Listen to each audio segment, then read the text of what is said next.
दोस्तों स्वागत है आप सभी का आपके अपने यूट्यूब चैनल इंग्लिश यानियत पर।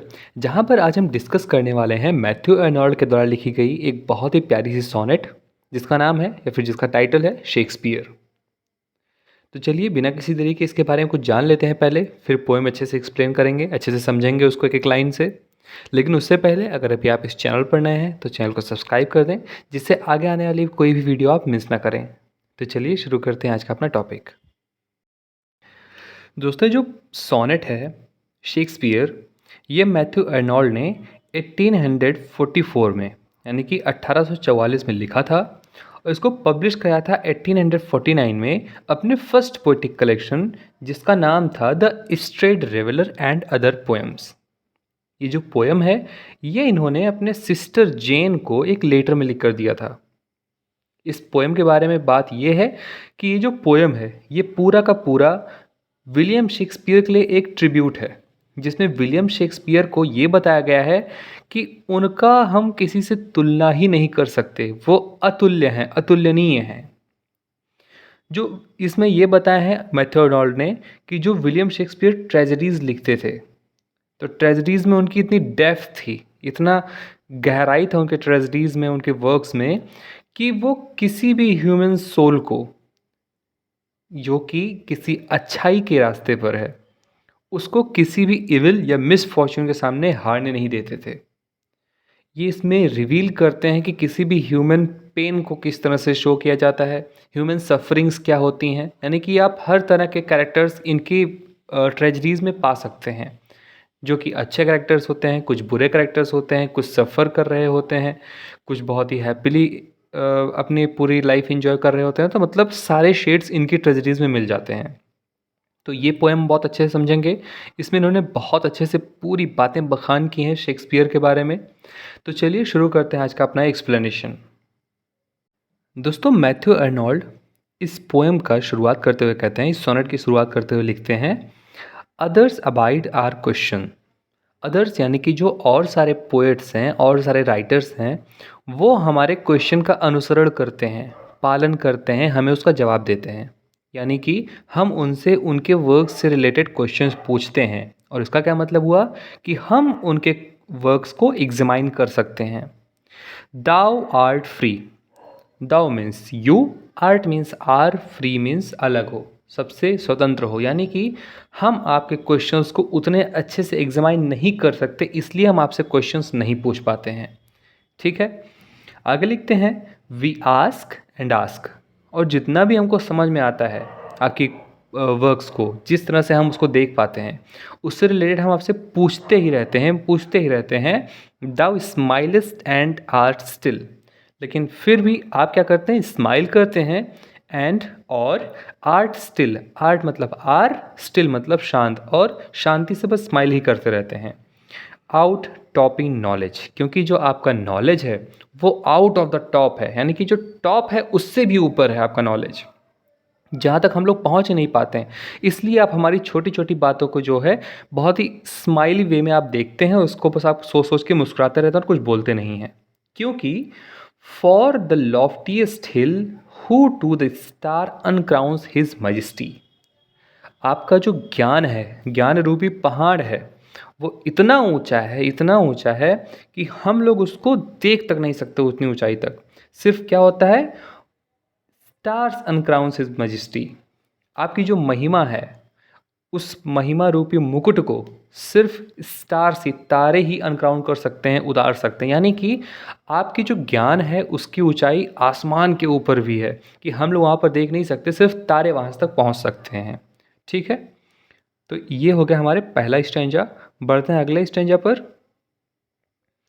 आगे में लिखा है, planting his steadfast footsteps in the C.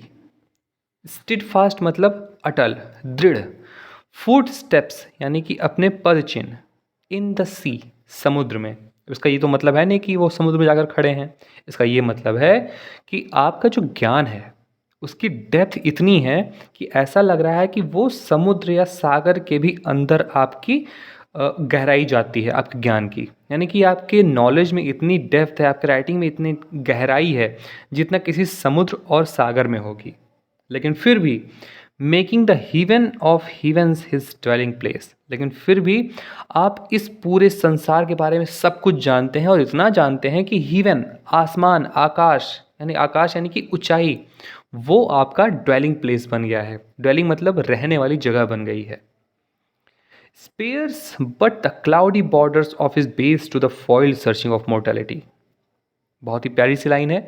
Mortality यानी कि जो कॉमन लोग होते हैं, आप तो कॉमन नहीं हो, आप कॉमन से बहुत ऊपर हो, आप बहुत स्पेशल हो, लेकिन जो कॉमन लोग हैं वो जब आपके इस आप कह सकते हैं आपके ज्ञान को देखना चाहते हैं तो वो क्या देख पाते हैं, सिर्फ एक ही बॉर्डर तक देख पाते हैं जहाँ पर बादलों ने घेर रखा होता है, जहाँ पर क्लाउडी बॉर्डर्स होते हैं, यानी कि बहुत ऊंचा पहाड़ है आपका ज्ञान और पहाड़ के बहुत नीचे, उसकी चोटी से बहुत नीचे जो बादल उड़ते रहते हैं, हम जो मॉर्टल लोग हैं, जो नॉर्मल लोग हैं, बस उसी बॉर्डर तक ही देख पाते हैं।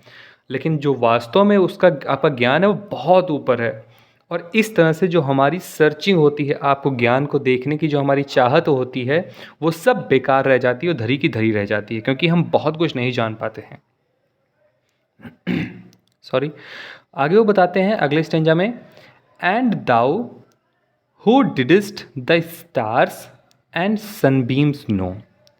एंड दाउ और आप, हु डिडस्ट यानी who did the star and sunbeams know, आप जो कि तारों के बारे में और सूरज की रोशनी के भी बारे में जानते हैं, यानी कि आपका ज्ञान इतना बड़ा है कि आप सूर्य और तारे इन सब से आगे भी आपको बहुत सारी चीज़ें पता हैं। आप इन सब के बारे में, पूरे संसार के बारे में बहुत कुछ जानते हैं। आप self schooled, self scanned, self honoured, self secure, आपने खुद से ही खुद को इतना अच्छा किया है, आपने खुद से ही खुद को इतने ज्ञान दिए हैं। सेल्फ स्कैंड, आपने खुद से ही खुद को इतना जाना है। सेल्फ ऑनर्ड, अपने आप को इतने अच्छे से सम्मानित करके रखा है आपने। सेल्फ सिक्योर, और अपने आप को सभी चीज़ों से, सभी क्रिटिसिज्म से इतने अच्छे से सिक्योर रखा है आपने कि आप उन सभी चीज़ों के बारे में जानते हैं जो एक कॉमन लोग नहीं जान पाते। और आगे लिखते हैं वो, didst tread on earth unguessed at. लेकिन फिर भी आप इस अर्थ पर अपने साथ में रह रहे लोगों के बीच में अनगेस्ड रहे। आपको जो आपके कंटेम्प्रेरी राइटर्स थे वो आपको उतने अच्छे से नहीं जान पाए, जितने ज़्यादा आप प्रतिभावान हैं उतना नहीं जान पाए। बेटर सो, और ये अच्छा भी हुआ कि वो लोग इस बारे में नहीं जानते थे।